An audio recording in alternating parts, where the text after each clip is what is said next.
एक मंडी का आड़ती है जिसके पीछे करोड़ों रुपया मंडी के आड़ती खर्च कर रहे हैं। जो यहाँ का धन्ना सेठ है जिसे अपने पोते को यहाँ पर बनाना है, किसी पत्नी को, किसी भाई को मैं राजनीति में लेके आऊंगा। कांग्रेस के पास नेताओं का अकाल हो गया। इस क्षेत्र में कांग्रेस के कार्यकर्ता बचे ही नहीं है। जो लोगों को यूं कहते थे चांदी का जूता मारता हूं और फिर वोट लेता हूं, अब बिल में से रातों रात पोते को निकाल लाए। केवल एक चीज पता है, मंगत राम। दो पार्टियों ने अपना विशाल जुलूस निकाला, ऐसा दिखाया जैसे पता नहीं हमने कितना तूफान तोड़ा दिया। लेकिन वो दो सरमायादार लोग हैं। एक मंडी का आड़ती है जिसके पीछे करोड़ों रुपया मंडी के आड़ती खर्च कर रहे हैं।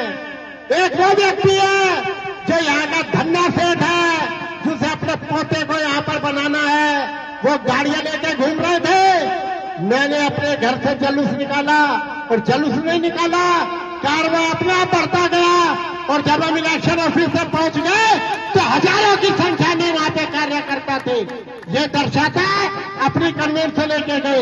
ऐसा नहीं है गाड़ियों की रेल बना दी, उन गाड़ियों में एक एक व्यक्ति नहीं है। तो क्या गाड़ियों की नुमाइश हो रही थी वहां पे? इस तरह की बातें, इस तरह का प्रचार, उल्टा सीधा प्रचार करते हैं। साथियों, ये चुनाव अपने आप में बहुत महत्वपूर्ण चुनाव है।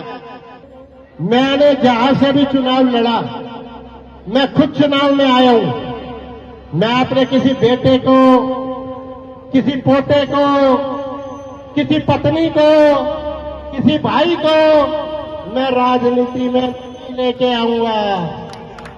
ये एक व्यापार नहीं है, ये व्यापार नहीं है, ये लोगों की सेवा भाव का काम है। मैं जब तक हूं मैं आप लोगों की सेवा करूंगा। मेरे बच्चे, मेरे भाई, मेरी पत्नी वो अपने काम में मस्त है।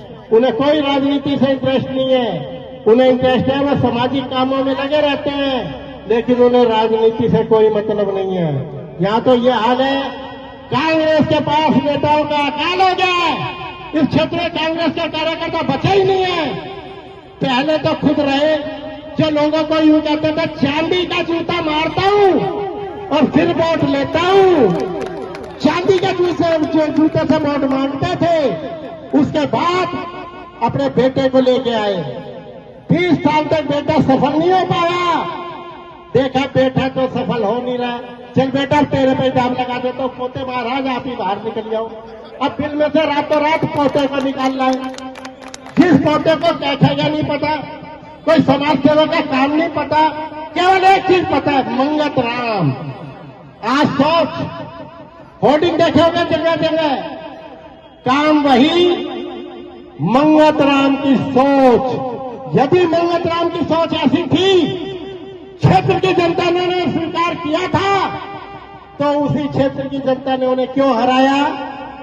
क्यों हराया क्षेत्र की जनता ने उन्हें? किस लिए हराया? और उसके बाद जब तक मैं कांग्रेस पार्टी में रहा, उन्हें घर बिठा दिया था।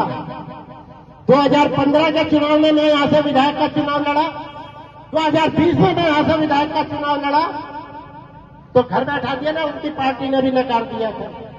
हमारे लल्ला भाई आए हैं अपने सैकड़ों साथियों के साथ, मैं आपका बहुत बहुत अभिनंदन करता हूं। दरवाजे खुले रहते हैं, मेरे दरवाजे पे कोई चौकीदार नहीं है, ना मैंने कुत्ता बिठा रखा है। मेरे घर में कुत्ता भी नहीं है जो आप अंदर घुसोगे तो भौंकने लग जाएगा।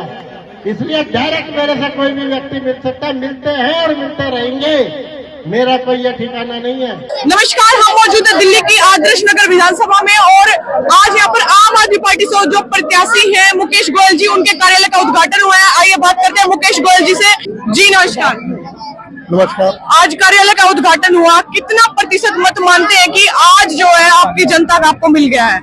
जनता के जनार्दन का समर्थन साथ है, ये मैं तो नहीं बता सकता परसेंटेज कितना मिल गया।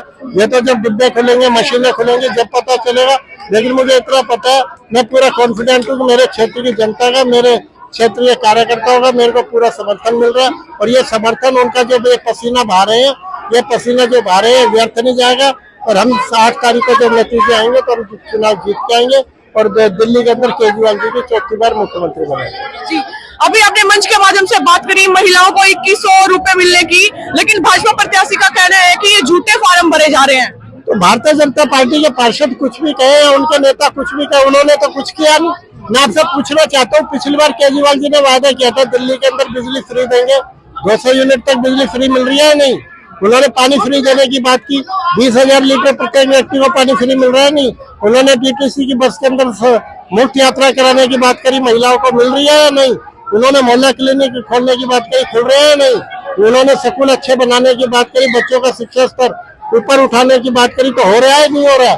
तो ये सारी की सारी चीजें महिलाओं को, बुजुर्गों को तीर्थ यात्रा कराई, हो रही है या नहीं हो रही है। तो उन्होंने जो वादे किए सारे वादे निभाए। कुछ एक दो वायदे हैं जैसे गंगा जमुना का है या कोई हो, वो भी जल्दी से जल्दी। आपको पता है पिछले पहले कोरोना, उसके बाद 3 साल से 2 साल से हमारे नेताओं को सबको परेशान कर रखा है, जेल में डाल रखा है, वो काम करने नहीं देते। उसके बाद आरोप लगाते हैं। आप चिंता मत करो, दिल्ली की जनता केजरीवाल के साथ है, मेरे क्षेत्र की जनता केजरीवाल जी के साथ है। निश्चित तौर पर आदर्श नगर से मैं चुनाव जीतूंगा, केजरीवाल जी 4थी बार दिल्ली के मुख्यमंत्री बनेंगे। कल बड़ौला गांव में अपने संबोधन में भाजपा प्रत्याशी ने कहा कि निगम पार्षद बनकर तो कुछ किया नहीं, अब विधायक बनकर क्या करेंगे। आपको उसे उनकी मेमोरी थोड़ी शॉर्ट है। मैं 10 साल 97 से 2007 तक निगम पार्षद रहा था। जितने काम मैंने यहाँ करवाए उसका जवाब दे दे वो। ये 2022 से लेके 2025 तक जनवरी तक जितने काम मैंने करवाए उतने कामों का बखान कर दे। वो भारतीय जनता पार्टी हमारी प्रतिद्वंदी है, हमारे विरोध की पार्टी है। वो मेरा समर्थन करने लग जाएगी तो कैसे बात बनेगी। विधानसभा की जनता को क्या कहेंगे। विधानसभा की जनता को यही कहेंगे केजरीवाल जी के नीतियों का साथ हो, केजरीवाल जी को सफल बनाए, मुकेश गोयल को सफल बनाए, आपका हर काम होगा।